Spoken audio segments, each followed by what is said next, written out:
wabarakatuh. Waalaikumsalam warahmatullahi wabarakatuh. Bertemu lagi dengan saya Anissa dalam program Optimis, obrolan pemilu tiap Kamis. Berbicara tentang perempuan dalam bingkai demokrasi bagi saya adalah sebuah hal yang menarik. Kemampuan menyuarakan pendapat serta cara pandang demokrasi ala perempuan adalah sesuatu yang harus dimiliki para perempuan pada masa kini. Peran serta perempuan dalam segala aktivitas dan pengambilan keputusan adalah sebuah bentuk emansipasi dalam pelaksanaan demokrasi secara nyata. Lalu, bagaimana urgensi perempuan dalam pengawasan pemilu? Nah, hari ini kita kedatangan narasumber yaitu Ibu Evi Yuliati. Selamat pagi Ibu Evi. Selamat pagi.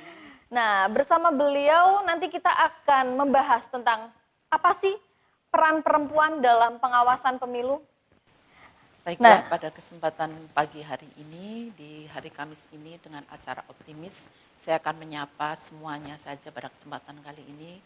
Assalamualaikum warahmatullahi wabarakatuh. Waalaikumsalam warahmatullahi wabarakatuh. Pada kesempatan kali ini dengan pertanyaan Mbak Nisa pada pagi hari ini cukup menyentuh hati kami ya. Saya akan mulai dulu dari yang pertama tentang implementasi penghargaan terhadap HAM. Prinsip demokrasi berbasis kesetaraan dan keadilan gender, khususnya kesetaraan hak politik perempuan yang dijamin oleh konstitusi. Sarana pelaksanaan kedaulatan rakyat untuk satu, memilih wakil yang akan duduk di legislatif, dan yang kedua, memilih pemimpin yang akan duduk di eksekutif. Eksekutif dan legislatif bertugas dan berwenang menyusun regulasi dan kebijakan yang mengatur kehidupan berbangsa dan bernegara dan mengatur kehidupan. Perempuan adalah rakyat yang akan berdampak dari regulasi dan kebijakan yang dibuat oleh eksekutif dan legislatif. Sensus penduduk 2010, jumlah penduduk 2.557.556.363, perempuan 118.048.783, sedangkan laki-laki 119.507.580. Penting untuk perempuan terlibat aktif mengawal proses dan hasil pemilu agar terpilih pemimpin yang baik melalui proses yang menghargai kemurnian suara rakyat. Itu urgensi tentang perempuan dalam pengawasan pemilu ataupun pilkada. Iya. Lalu mengapa Bu pelibatan perempuan ini menjadi penting dalam pengawasan pemilu atau pilkada? Karena perempuan itu sering mengalami diskriminasi, potensi diri tak mampu berkembang hanya karena gender, sering menjadi korban akibat dari berbagai kebijakan. Jika saja kita mau melihat keberadaan perempuan saat ini, ada banyak hal yang mampu mereka lakukan, namun bukan berarti keluar dari kodratnya sebagai seorang perempuan. Itulah alasan sederhana kenapa yang diangkat adalah perempuan. Pemerintah Indonesia sudah memberikan ruang kepada perempuan-perempuan Indonesia untuk terlibat aktif dalam bidang pemerintahan, khususnya pada proses penyelenggaraan pemilu. Undang-undang tentang pemilu menjamin keterwakilan perempuan 30%. Yang paling banyak menanggung dampak hasil pemilu adalah perempuan, yaitu kebijakan dan janji-janji kesejahteraan. Potensi dan sumber daya perempuan sangat besar, jangan sampai sebatas sebagai kayu bakar. Perempuan itu harus hadir, mengawal dan memastikan agar pemilu tersenggala dengan sukses dan berkualitas. Sukses prosesnya dan berkualitas hasilnya sehingga janji kesejahteraan untuk perempuan dapat diwujudkan. Perempuan mempunyai peran penting dalam menyukseskan pemilu. Sebagai peserta, perempuan memiliki sumbangsih dalam tercapainya kuota 30% keterwakilan perempuan. Dan sebagai pemilih, perempuan menjadi penggerak sosial. Perempuan yang nantinya berjuang untuk kepentingan perempuan, yaitu keadilan dan kesetaraan. Perempuan itu penting, nantinya berjuang untuk kepentingan perempuan, yaitu keadilan dan kesetaraan. Perempuan penting ikut dalam aktivitas politik, jika tidak artinya perempuan sepenuhnya menyerahkan kebijakan pengambilan keputusan kepada laki-laki yang tidak berperspektif terhadap kepentingan perempuan. Maka dikhawatirkan perjuangan perempuan untuk mencapai keadilan dan kesetaraan tidak dapat tercapai. Harapannya seluruh perempuan Indonesia untuk melakukan gerakan bersama tolak politik uang. Gerakan perempuan tolak politik uang diharapkan bisa menjadi gerakan sosial atau gerakan moral sehingga bisa meminimalisir politik uang.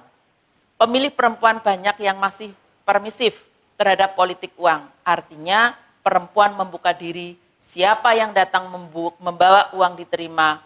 Oleh karena itu pentingnya kehadiran aktivis perempuan untuk melakukan gerakan bersama tolak politik uang. Ya. Kemudian Ibu, ada nggak sih Bu dasar hukum yang digunakan yang mengharuskan kuota minimum perempuan dalam penyelenggara pemilu Bu? Tentunya ada Mbak Nisa ini. Jadi kalau kita lihat itu yang jelas sekali itu adalah mengacu tentang Undang-Undang Nomor 7 Tahun 2017 tentang pemilu. Sangat terang diatur hak politik perempuan. Dalam bab 1 tentang KPU bagian ke-1 umum pasal 10 ayat 7 berbunyi, komposisi keanggotaan KPU provinsi dan keanggotaan KPU kabupaten kota memperhatikan keterwakilan perempuan paling sedikit 30%. Sementara bab 2 pengawas pemilu bagian ke-1 umum pasal 92 ayat 11 menyebutkan komposisi keanggotaan Bawaslu, Bawaslu provinsi dan Bawaslu kabupaten kota memperhatikan keterwakilan perempuan paling sedikit 30%. Menegaskan meskipun undang-undang penyelenggara pemilu sudah mengatur keterlibatan perempuan minimal 30%, kenyataannya di lapangan masih banyak hambatan dan persoalan ketimpangan gender tercermin jelas dalam rendahnya keterwakilan perempuan di struktur lembaga perwakilan Indonesia. Berdasarkan data proyeksi penduduk Indonesia di tahun 2010 sampai 2035 akan datang, total 261,9 juta penduduk Indonesia pada tahun 2017, penduduk perempuannya itu berjumlah 130,3 juta jiwa, atau sekitar 49,75% dari populasi.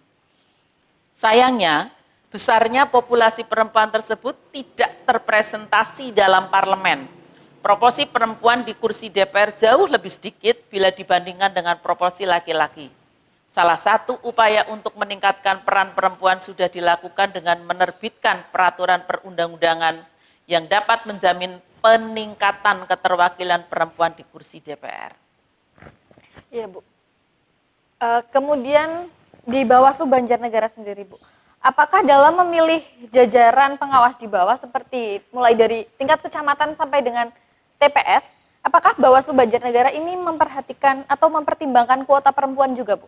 Iya, karena itu merupakan tugas, bahkan itu berdasarkan Undang-Undang Nomor 7 Tahun 2017 yang melakukan pengawasan terhadap penyelenggara tahapan pemilu dilakukan oleh Badan Pengawas dan Ad hoc, yaitu Bawaslu, Bawaslu Provinsi, Bawaslu Kabupaten Kota, Panwaslu Kecamatan, Panwaslu Kelurahan, dan pengawas tempat pemungutan suara, serta PPLN untuk pengawas di luar negeri. Perekrutan pengawas pada pemilu 2019 khususnya di Kabupaten Banjarnegara sudah memperhatikan keterwakilan perempuan. Hal ini dapat dilihat dari data-data. Yang pertama tentunya Bawaslu Kabupaten Banjarnegara ada 5 orang, alhamdulillah ada 1 orang perempuan atau 20% keterwakilan perempuan. Dari 60 anggota Panwaslu Kecamatan di 20 kecamatan terdapat 11 perempuan atau 18,33%. Keterwakilan perempuan juga itu. Dari 278 pengawas desa dan kelurahan terdapat 63 perempuan atau 22,7%. Keterwakilan perempuan juga. Dari 3.167 pengawas TPS terdapat 1.406 perempuan atau 44,46%. Bawaslu Kabupaten Banjarnegara, pengawas kecamatan, pengawas desa dan kelurahan tidak mencapai minimal 30% keterwakilan perempuan. Hal ini karena minat perempuan untuk menjadi pengawas itu masih belum banyak. Jika dijumlah, semua pengawas pemilu di tahun 2019 dari tingkat Bawaslu sampai dengan di tingkat TPS untuk perempuan 1.481 atau 42,19% dari 3.510 pengawas. Nah, berdasarkan jumlah tersebut, maka kita tahu perempuan bahwa kita Bawaslu Banjarnegara itu sudah bisa mengambil kebijakan yang dibuat ya, memperhatikan keterwakilan perempuan. sudah memberikan ruang kepada perempuan-perempuan yang ada di Kabupaten Banjarnegara untuk menjadi pengawas pemilu 2019. Nah, apakah ini sudah cukup untuk melihat peran perempuan? Tentu kita jawab tidak ini Mbak Nisa. Pengawas perempuan tersebut mempunyai tanggung jawab moral untuk menularkan kepada masyarakat perempuan lainnya untuk berpartisipasi aktif dalam bidang pengawasan pemilu 2019 di Kabupaten Banjarnegara. Jadi kita sudah luar biasa. Seluruhnya kita tahu bahwa lebih dari 40% ya kita sudah bahkan kita sudah cukup untuk memperhatikannya itu Mbak Nisa. Kemudian Ibu, sebagai satu-satunya perempuan di keanggotaan Bawaslu Kabupaten Banjarnegara, pernah nggak sih Bu mengalami kesulitan dalam menjalankan tugas? Kemudian apa ada pengalaman menarik nggak Bu? Boleh diceritakan kepada Jadi kita akan bicara tentang pengalaman saya, nanti kesulitannya seperti apa ini. Jadi pengalaman saya sebagai anggota Kabupaten Banjarnegara dan diberi amanah sebagai Kordif Penyelesaian Sengketa, itu merupakan anugerah buat saya yang diberikan oleh Allah Subhanahu wa taala, dan saya bangga loh ikut menjadi perempuan Indonesia yang mengawal proses demokrasi di Kabupaten Banjarnegara. Dan kami diberi amanah untuk menyelesaikan sengketa 2 kasus. Jadi tidak semua kabupaten itu ada kasus, tapi 2019 itu Banjarnegara ada 2 kasus. Yang pertama, dalam masa pendaftaran pencalegan, Bawaslu Banjarnegara itu menangani penyelesaian sengketa 1 parpol, yaitu calon legislatif mantan narapidana korupsi yang dibatalkan oleh KPU Banjarnegara. Dan Bawaslu Banjarnegara mengadakan proses mediasi. Pada proses tersebut dihasilkan kesepakatan antara Partai Hanura dan KPU Banjarnegara untuk memasukkan Hasanuddin ke dalam daftar calon tetap. Kasus yang kedua ini Mbak Nisa, dalam tahapan laporan awal dana kampanye atau disingkat LADK, peserta pemilu, proses hasil pengawasan semua partai politik yang berjumlah 16 di Banjarnegara, yang menyerahkan LKDK 13 partai yang sesuai dengan waktu yang ditentukan. Dan 1 partai terlambat menyetorkan yaitu PBB. Dan 2 partai tidak menyerahkan yaitu Partai Garuda dan PKPI. Karena hal itu partai yang menyerahkan tidak sesuai waktu dikenai sanksi pembatalan oleh KPU Banjarnegara. PBB mengajukan sengketa ke Bawaslu Banjarnegara dengan proses mediasi dicapai kesepakatan. KPU Banjarnegara menerima pengaduan PBB. Ini loh pengalamanku yang sangat mengesankan buat saya sebagai satu-satunya perempuan di Bawaslu Banjarnegara. Pada saat mau mengadakan mediasi, yang kesulitan kami adalah belum pengalaman sama sekali. Bagaimana itu mediasi, kami hanya tahu tentang teori, prakteknya sama sekali belum tahu. Bahkan sebelum mulai sidang, saya khususnya itu merasa gugup, nervous gitu ya. Bahkan menjadi hakim di pemilu. Itulah pengalaman saya yang luar biasa. Bagaimana menghadapi orang yang sangat emosional, masuk ke kantor lembaga kami, namun dengan berdoa kepada Allah dan naluri kewanitaan, mampu meredam sebagai masalah untuk menyadarkanku betapa besar peran atau keberadaan perempuan di dalam lembaga Bawaslu. Bagi saya, integritas, idealis, dan kemandirian akan selalu dijaga. Karena apa? Menjadi benar dengan cara benar dan menjadi baik dengan cara baik. Dan jangan lupa kita bekerja dengan landasan undang-undang dan peraturan undang-undang yang berlaku tentang pemilu tentunya, insya Allah kita akan menjadi aman Mbak Insa. Pengalaman adalah guru yang berharga. Bahkan ada ilmu baru yang kita dapatkan dari pengalaman hidup tersebut. Jangan pernah apas dengan kehidupan, karena Allah selalu memberikan yang terbaik untuk hidup kita.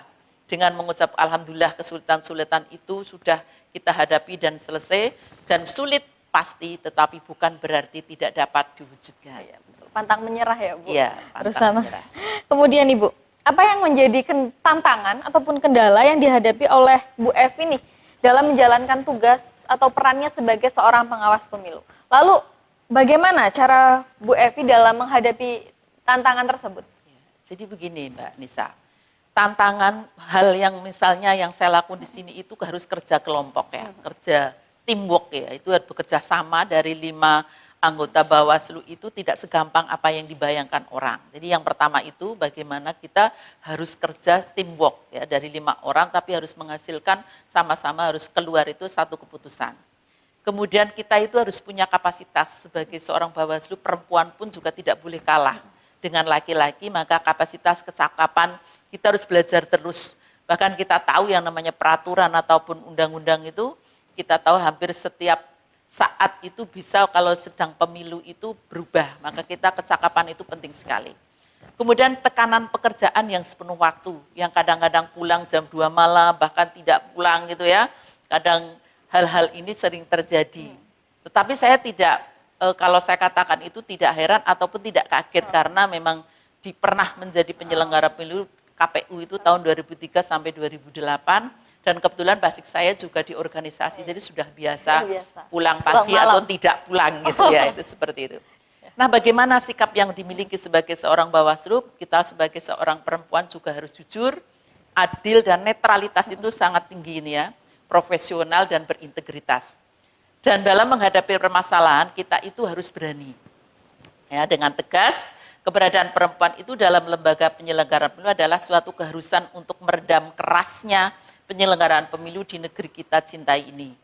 Kita harus banyak bersyukur dan menjaga integritas, profesional adalah kunci utama menjadi seorang penyelenggara pemilu. Jadi seorang penyelenggara pemilu di sini pengawas itu harus lembut, bahkan harus tegar, sabar, teliti, bahkan harus telaten. Dan tentunya selalu sabar, sholat dan tawakal inilah yang menjadi modal saya menjadi kuat untuk menjadi Bawaslu di dalam menghadapi permasalahan. Ya, betul. Walaupun meski kadang pandangan orang mungkin perempuan ini terkenal dengan lemah, tapi kita harus membuktikan bahwa perempuan itu ternyata bisa dan kuat ya. Oh iya, kita harus kuat itu. Iya, betul. Kemudian Ibu, berbicara soal pengawas partisipatif, apakah perempuan ini juga dibutuhkan dalam pengawasan partisipatif, Bu? Sangat. Ya, kita tidak membedakan ya. Jadi pengawasan partisipatif itu perlu peran masyarakat, bukan hanya perempuan saja, tetapi juga laki-laki. Di dalam pengawasan proses pemilu atau pilkada, meskipun pemilih perempuan di Kabupaten Banjarnegara lebih rendah daripada laki-laki, yaitu DPT, pemilu 2019 itu berjumlah 778.501 pemilih, perempuan 358.518, dan laki-laki 392.983.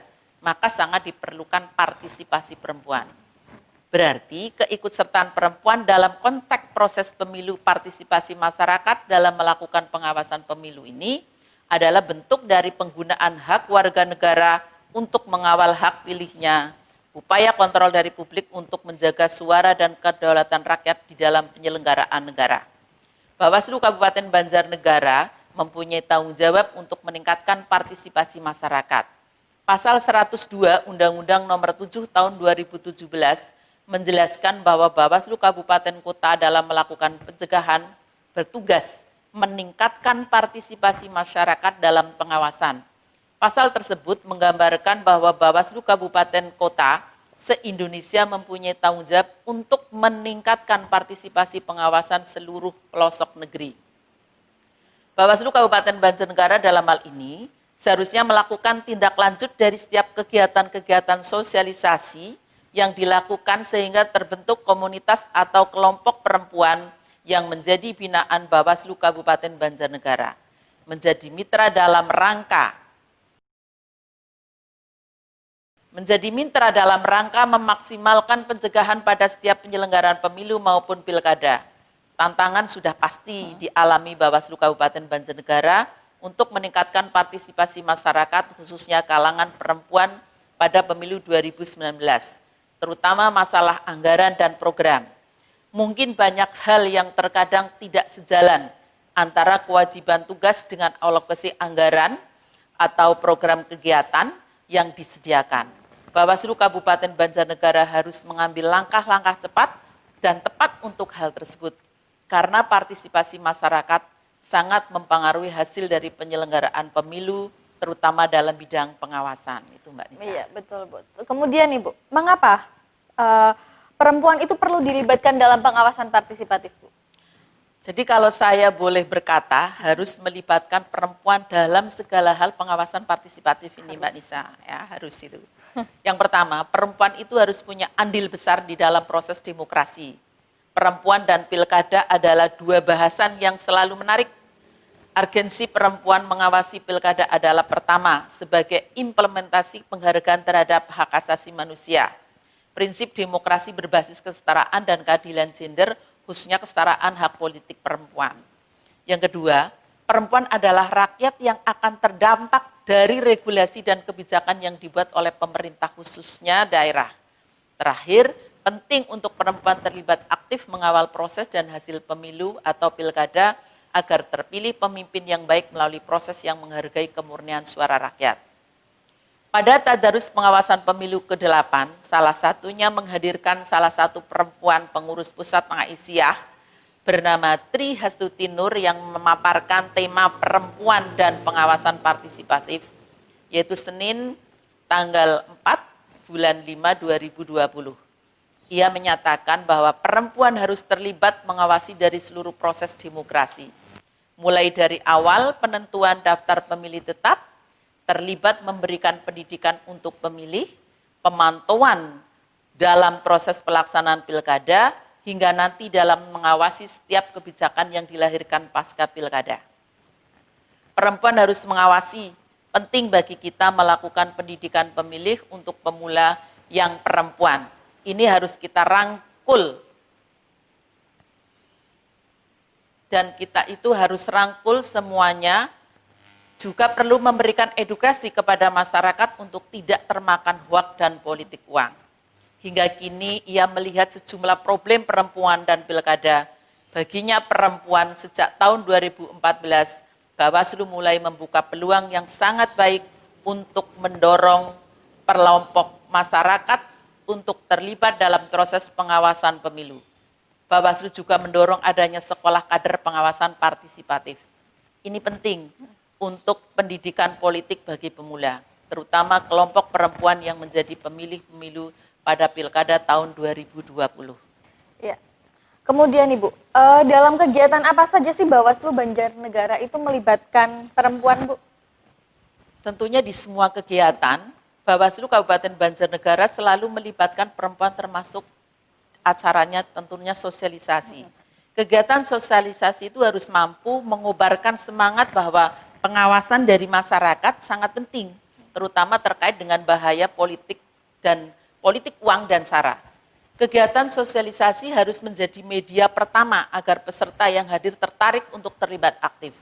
Mereka berminat untuk mengetahui lebih jauh hingga akhirnya mampu mengajak masyarakat lainnya, terutama dalam lingkungan terdekat yang terlebih dahulu yaitu keluarga, sanak saudara, tetangga maupun komunitas ibu-ibu lainnya seperti pengajian dan PKK, dan akhirnya membentuk komunitas perempuan peduli pemilu yang menjadi mitra Bawaslu Kabupaten Banjarnegara dalam melakukan pencegahan pemilu. Peran perempuan banyak hal dalam partisipasi pemilu 2019, misalnya ikut terlibat kegiatan sosialisasi, baik kerjasama dengan Bawaslu atau secara mandiri kelembagaan melalui perguruan tinggi, ormas, dan sebagainya. Iya, Bu. Kemudian pertanyaan terakhir nih, Bu. Pesan dari Bu Evi untuk perempuan-perempuan yang sedang berjuang, Bu, di luar sana. Jadi ini perempuan itu kan memiliki peran strategis ini ya, Ya. Mbak Nisa ya, dalam mensukseskan demokrasi Indonesia. Partisipasi politik perempuan merupakan salah satu prasyarat terlaksananya demokrasi. Saya berpesan ini pada para perempuan-perempuan yang sedang berjuang ini. Jadi kaum perempuan untuk selalu meningkatkan pengetahuan dan kesadaran kritis dalam diri bahwa keberadaan perempuan dalam mekanisme mengambil kebijakan adalah penting. Jangan malas untuk belajar. Semakin banyak perempuan yang terlibat dalam mengambil kebijakan, maka suara perempuan akan mampu mempengaruhi kebijakan yang dibuat. Untuk berhati-hati dengan slogan anti politik uang, tapi bagaimana kita memberi contoh sebagai perempuan, sebagai pejuang demokrasi, tapi kita harus bisa berbuat untuk menolak politik uang. Sehingga kita bisa menegakkan keadilan dengan tegas dan bangga menjadi perempuan penegak demokrasi karena integritas dan profesionalitas kita dipertaruhkan. Yang ketiga ini, berkat para Sri Kandi, Bawaslu Pemilu, damai, berkeadilan, dan martabat itu adalah harapanku. Selamat berjuang wahai para perempuan demokrasi. Diakhiri saya ucapkan di sini, bersama rakyat, awasi pemilu, bersama Bawaslu, tegakkan keadilan pemilu. Amin. Jadi itu. Iya. Semoga apa yang menjadi semangat Bu Evi ini bisa menular kepada sahabat Bawaslu sekalian yang ada di luar sana ya Bu. Amin. Dan sudah saatnya kita sebagai perempuan Indonesia untuk turut andil dalam perjuangan demokrasi di Indonesia, salah satunya dengan terlibat aktif dalam pengawasan partisipatif pemilu ataupun pilkada. Seperti apa yang pernah disampaikan oleh Ibu Dewi Petalolo selaku anggota Bawaslu Republik Indonesia dalam salah satu sambutannya, beliau mengatakan bahwa tanpa perempuan tidak ada demokrasi yang adil, berkembang, sehat, serta seimbang. Terima kasih Bu Evi untuk waktunya bisa berbincang hari ini. Baik sahabat Bawaslu sekalian, saya Anissa beserta dengan seluruh tim kreatif Bawaslu Kabupaten Banjarnegara undur diri. Mohon maaf apabila ada salah-salah kata. Wassalamualaikum warahmatullahi wabarakatuh. Waalaikumsalam warahmatullahi wabarakatuh.